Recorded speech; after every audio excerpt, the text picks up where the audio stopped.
like to listen, sir. Oh, I'm sorry for that, for your sake. I don't play accurately. Well, anyone can play accurately, but I play with wonderful expression. Yes, sir. By the way, Lane, I see that when Lord Shoreman and Mr. Worthing were dining with us, 8 whole bottles of champagne were consumed. Yes, sir. Why is it that in a bachelor's establishment, the servants so invariably drink the champagne? The superior quality of the wine, sir. I have often observed that in married households, the champagne is rarely of a first-rate brand. Is marriage so demoralizing as that? I believe it is a very pleasant state, sir. I haven't had much experience in it myself. I have only been married once. I am not much interested in your family life, Lane. No, sir. It is not a very interesting subject. I rarely think of it myself.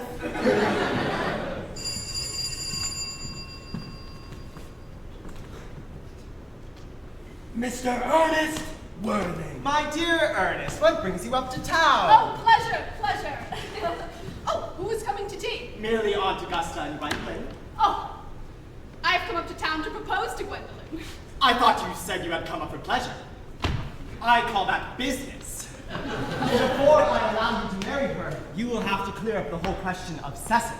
Oh, Cecily? I don't know anyone of the name of Cecily.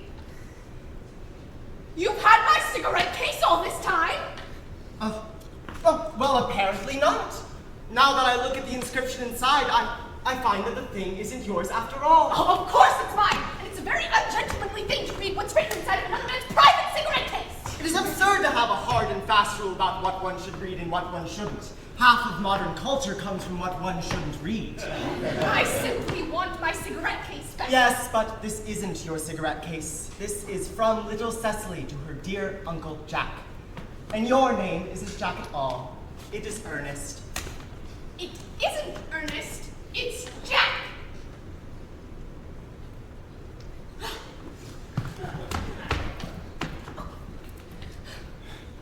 Old Mr. Thomas Cardew, who adopted me when I was a little boy, made me guardian to his granddaughter, Cecily.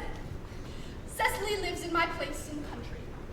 In order to come up to town, I have invented a younger brother of the name of Earnest who gets into the most terrible scrapes. I always suspected you of being a confirmed and secret Bunburyist. I have invented a bedridden friend called Bunbury, that I may go down to the country whenever I choose. I am not a Bunburyist at all. I plan to kill my brother. And Cecily has become a little bit too much interested in him, and I strongly advise you to do the same. Lady Bracknell and Miss Fairfax. Good afternoon, dear Algernon. I hope you are behaving very well. I'm feeling very well, Aunt Augusta. That's not quite the same thing. In fact, the two things rarely go together. I'm afraid, Aunt Augusta, I have just had a telegram in to say that my poor friend Bunbury has fallen very ill again. Well, I must say, Algernon, that I think it is high time that Mr. Bunbury made up his mind whether he was going to live or to die.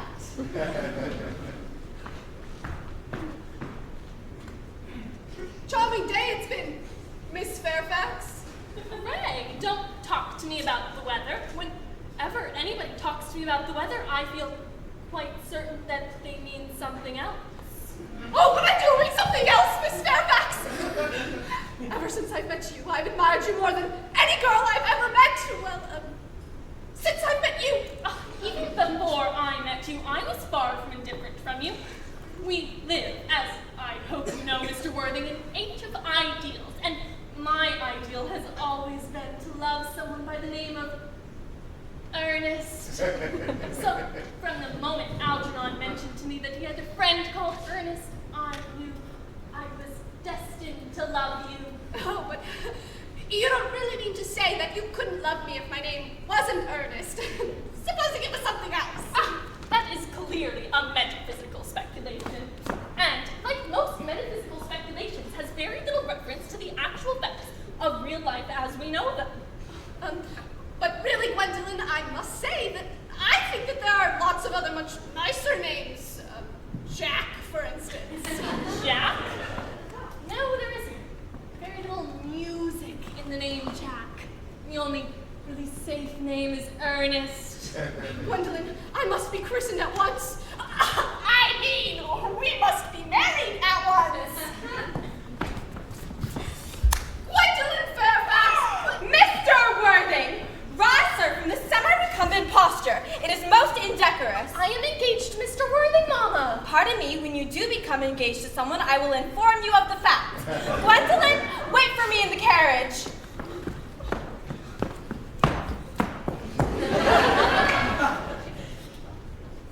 You are not down on my list of eligible young men.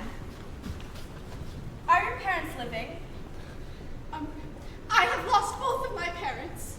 To lose one parent, Mr. Worthing, may be regarded as a misfortune. To lose both looks like carelessness. Really, Lady Bracknell, it would be nearer to the truth to say that my parents seem to have lost me. I was, well, found. Found? In a handbag. Mr. Worthing, you can hardly imagine that I and Lord Bracknell would dream of allowing our only daughter, a girl brought up with the utmost care, to marry into a cloak and form an alliance with a parcel. Good morning, Mr. Worthing. Didn't it go off all right, old boy? Aunt, did you tell Gwendolyn the truth? Oh, the truth isn't the sort of thing that you tell a nice, sweet, refined girl. And what about your brother? Oh, before the end of the week I shall have got rid of him. Algie, kindly turn round. I have something to say to Mr. Worthing. Ernest, from the expression on Mama's face, I fear we never shall be married. The old-fashioned respect for the young is fast dying out. What is your address in the country? I will communicate with you daily. The Manor House, Woolton, Hertfordshire. Good. Algie, you may turn round now. Thanks, I turned round already.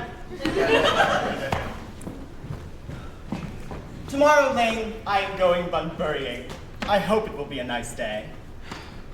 It never is, sir.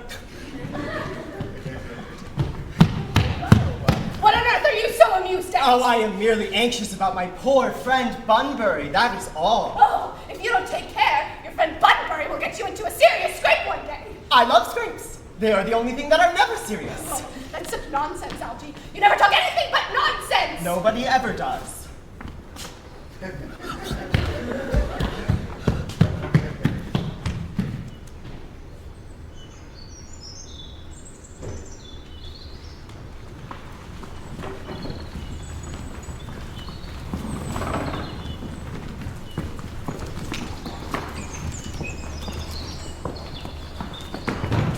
Child, you know how anxious your guardian is that you should improve yourself in every way.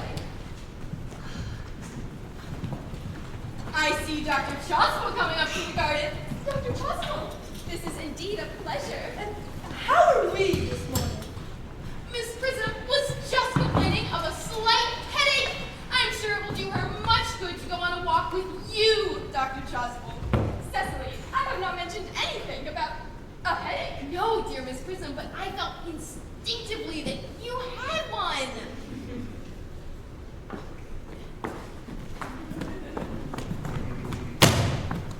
Mr. Ernest Worthing has just driven over from the station. Uncle Jack's brother! Yes, miss. He said he was anxious to speak to you privately for a moment.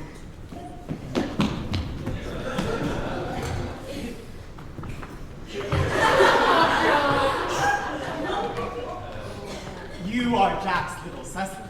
You are Uncle Jack's brother, wicked Ernest. Well, I'm not really all that wicked at all, Cecily. If you are not, then you've certainly been deceiving us all in a very inexcusable manner. Of course, I have been rather reckless. Oh, I have returned home sooner than expected. My brother, dead. Oh, he had many faults, but this is a sad, sad blow.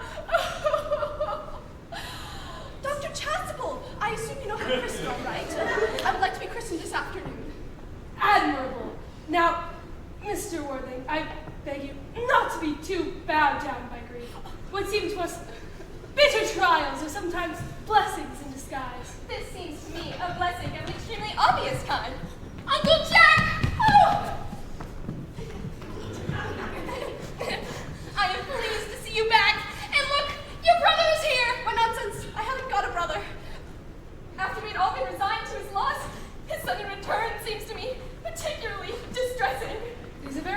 joyful tidings. Brother John, I have just come down to town to tell you that I'm very sorry for all of the trouble I have caused, and I intend to live a better life in the future. Might we leave the two brothers together?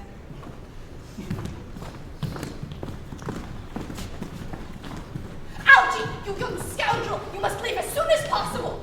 Go up and change. It is perfectly childish to be in mourning for a man who is actually staying in your house as a guest. You are certainly not staying here! You have got to go!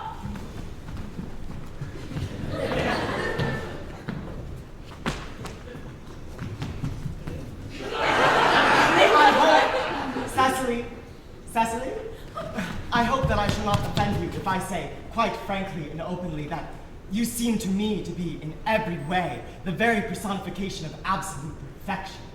I think your frankness does you great credit, Ernest. I love you, Cecily. You will marry me, won't you? Of course!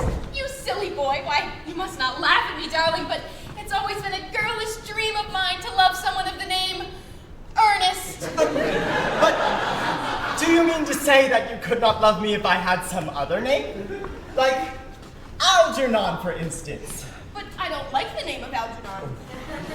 But really, Cecily, if my name was Algy, couldn't you love me? I might respect you, Ernest. I might admire your character, but I fear I would not be able to give you my undivided attention. Cecily, I must see your rector here at once on most important christening. I mean, on most important business. Let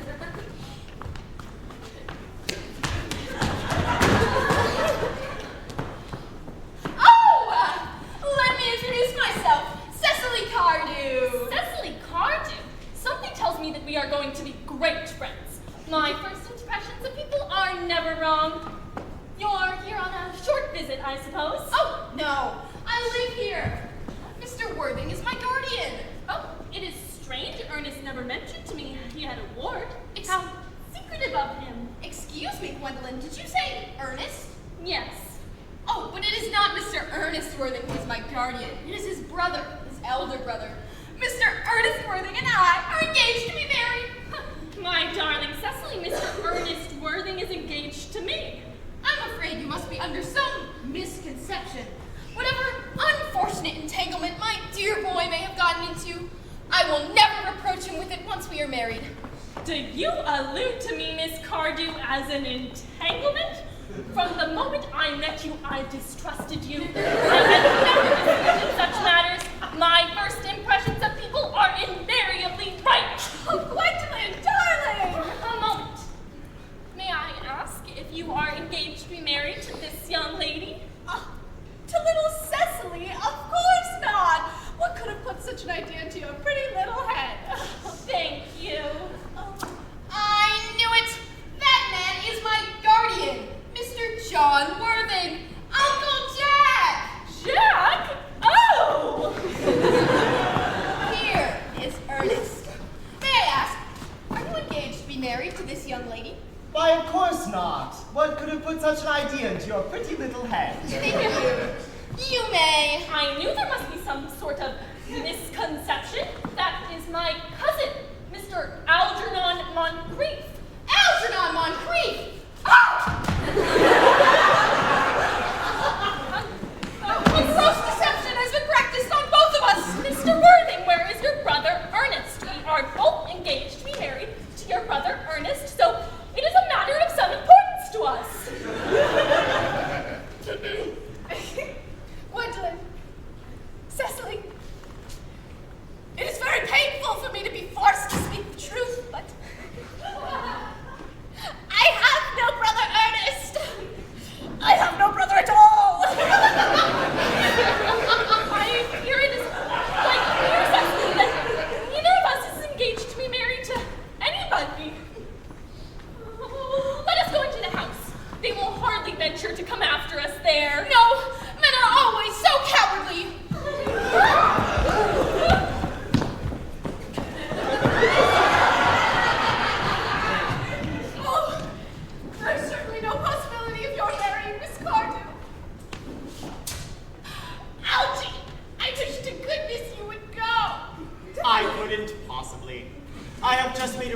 with Dr. Choswell to be christened under the name of Earnest at 5:45. My dear fellow, I myself made arrangements this morning to be christened this afternoon. We can't both be christened Earnest. It's absurd!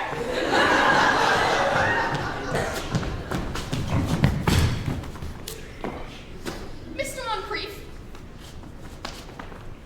may I ask, why did you pretend to be my guardian's brother? In order that I might have the opportunity of meeting you. I don't believe him. But that does not change the wonderful beauty of his answer.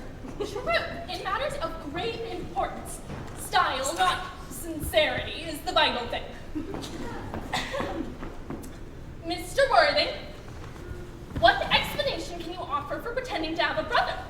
Was it so that you might have the opportunity of coming up to town to visit me as often as possible? Can you doubt it, Miss Fairfax? Their answers appear to be satisfactory. Do we think we should forgive them? Yes! I mean, no. There are principles at stake that one cannot simply surrender. Which one of us should tell them? Could we not both speak it at the same time? Your Christian names are still an insuperable barrier. That is all. Our Christian names? Is that all? But we are going to be christened this afternoon. Darling!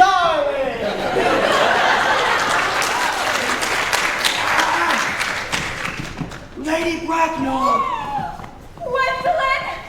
What does this mean? Merely that I'm engaged to be married to Mr. Worthing, Mama! You are nothing of the kind. And I am engaged to be married to Cecily, Aunt Augusta. What? Okay. Kindly turn around. Yes, quite as I expected.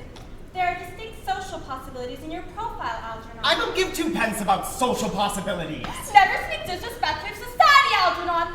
Only people who can't get into it do that.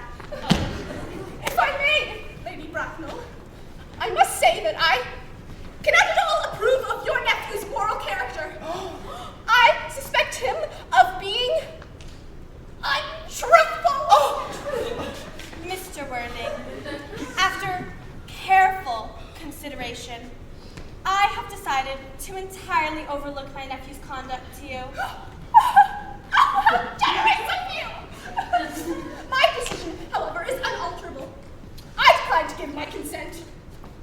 But the moment that you consent to my marriage with Gwendolyn, I would gladly allow your nephew to form an alliance with my Cecily. Everything is quite ready for the christenings. Oh, as things are now, that wouldn't be of much practical use to either of us.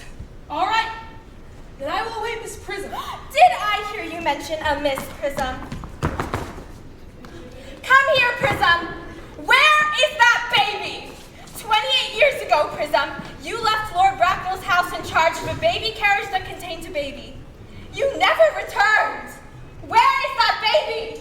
On the morning of that, I had with me a handbag in which I had intended to place a work of fiction that I had written. In a moment of mental abstraction, I deposited the manuscript in the bassinet and placed the baby in the handbag. Wait here!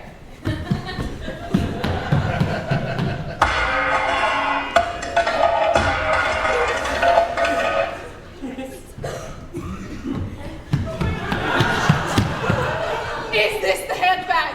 Yes! Here are my initials. I am delighted to have it so unexpectedly restored to me. More is restored to you than just this handbag.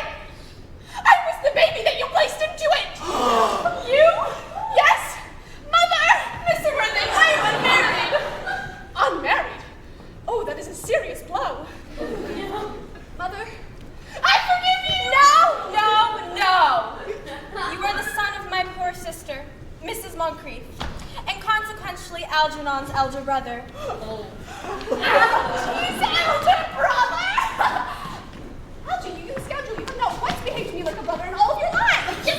What is your Christian name now that you've become someone else? Being the eldest son, you were naturally christened after your father, Earnest. My own Ernest!